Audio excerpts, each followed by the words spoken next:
We continue in the season of the year where we hear these great stories from Luke's gospel, parables that Jesus tells. And so I think it was extremely appropriate that we heard both last week's gospel and this week's gospel back to back to remind us of where we are in that flow. Clever. Well done.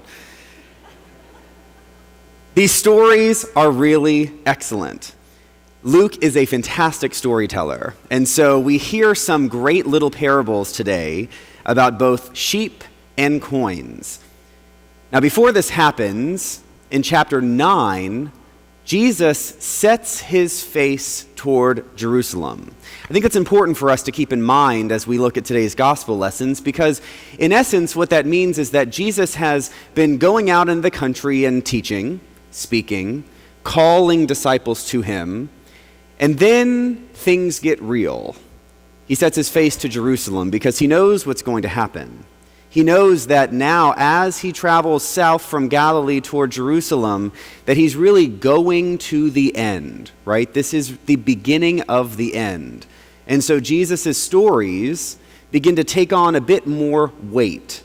And I think that Jesus begins to point at people with a bit more energy, specificity.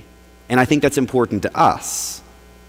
Today, we hear two important stories that Jesus tells surrounded by lots of different people. We hear right at the beginning of today's gospel that Jesus is surrounded by tax collectors and sinners. Now, he's been teaching, and people have been listening to what he has to say. But while he was teaching in the temple, teaching to upstanding people, religious people, those who keep the law, who try to do well, no one really had a big problem. Yes, they questioned him, but they weren't grumbling like they are today. But today, when Jesus is surrounded by the people who are really looking to learn from him, sinners, those religious leaders who are righteous, the ones who keep the law, the ones who are not like those sinners, begin to grumble. Because Jesus is meant to be a rabbi, to be above the fray, not to associate himself with the sinners. And so Jesus, hearing that grumbling, tells them two very important stories. Who, if they had 100 sheep and lost one, wouldn't go out and find the one that they had lost and bring it back? And who had 10 silver coins and lost one wouldn't search high and low and turn everything over until they found that coin? These are not hard stories for us to hear.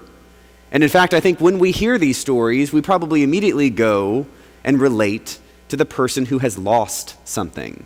Because we know what it's like to lose something. We know what it's like to have valuable stuff and to not be able to find our stuff, to go after it and search for those things that we have lost, even relationships that we have lost, to go out and find whatever it is and bring it back. But what if we consider this story from a different perspective? What if instead of identifying with the person who has lost the very important thing, what if we identify with the thing that has gotten lost? What if instead of identifying with the person who is seeking, we understand that we might be the ones who have gotten ourselves lost? When I was in seminary, I came out of a diocese that ordained people early. And so halfway through my last year of seminary, I was ordained to the diaconate. And the dean of our seminary told us to go about our business, go out into the world, and at least twice a week, wear a collar. Because we just have to get used to people giving us weird looks in collars. And so we would do that. And one morning, I was on my way to the church where I was serving part-time, and I stopped by Starbucks. It was very early, 6 a.m., just to grab a little coffee. And so I placed my order, just coffee. And a man came in a rush, right up to the counter, and started ordering this dramatic drink, right? It's this and that with a whole bunch of these things and not those things. And the girl behind the counter was on the phone, and she was trying to figure out all the little details of this man's order. And she said to him, did you want this or that? And he clarified his order, and then she said, just to confirm, it's this and this and this and this. And he blew up at her, started yelling at her, started asking her why she did not find him more important than whatever phone call she was on. And then she began to apologize profusely, saying there was a store down the street whose manager was sick and she was trying to help them open up, and he would hear none of it and continued to berate her to the point where she started to cry.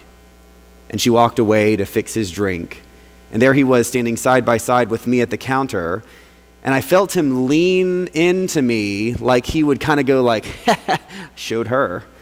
And then he saw my collar and physically leapt back. I guess he thought I might burn him or something.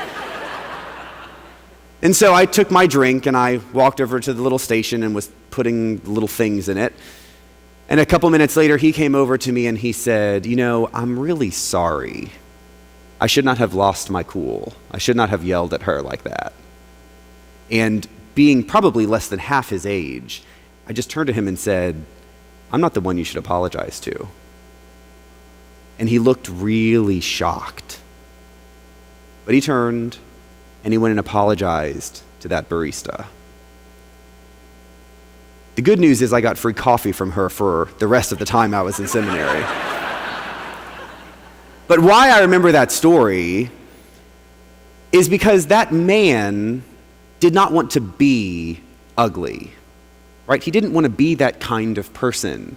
And at his best, he would never have done that. But he hadn't had his coffee, and he was likely thinking about his day, and he was feeling a little stressed, and so he let that ugliness out.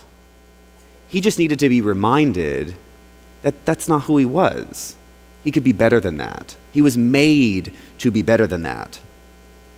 In essence, he'd gotten lost in a simple but significant way.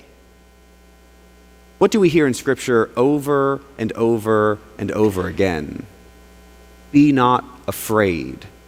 Be not afraid. But that is so difficult for us. It is so hard when our world is filled with worry and stress and, yes, fear.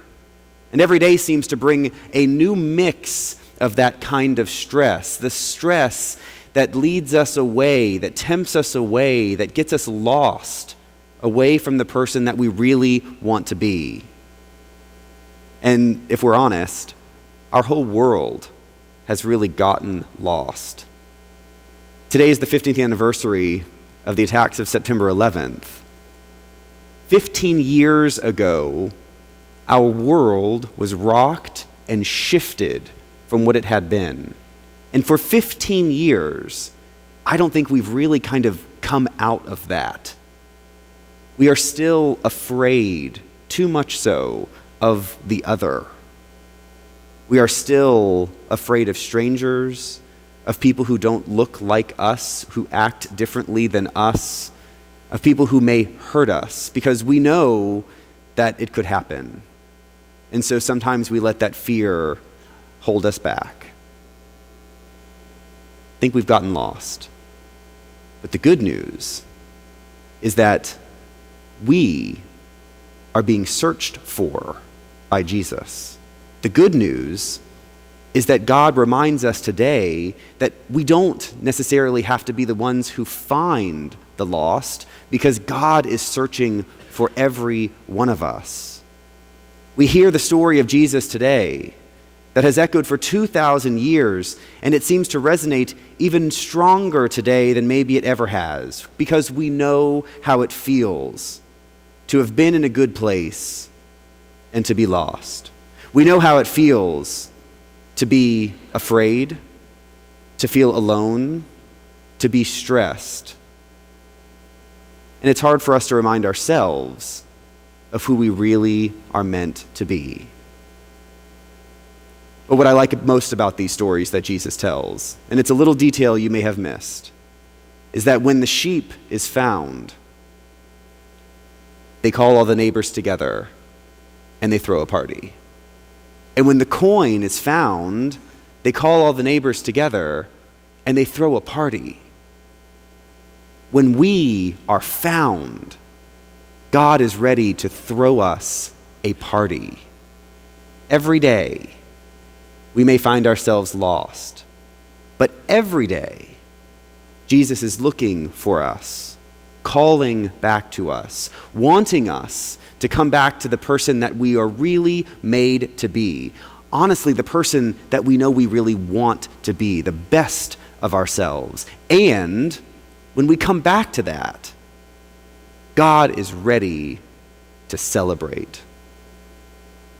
Buried deep inside of us, under the fear and the heartbreak and the pain, under the anxiety and the busyness of our lives, is the true person God created us to be.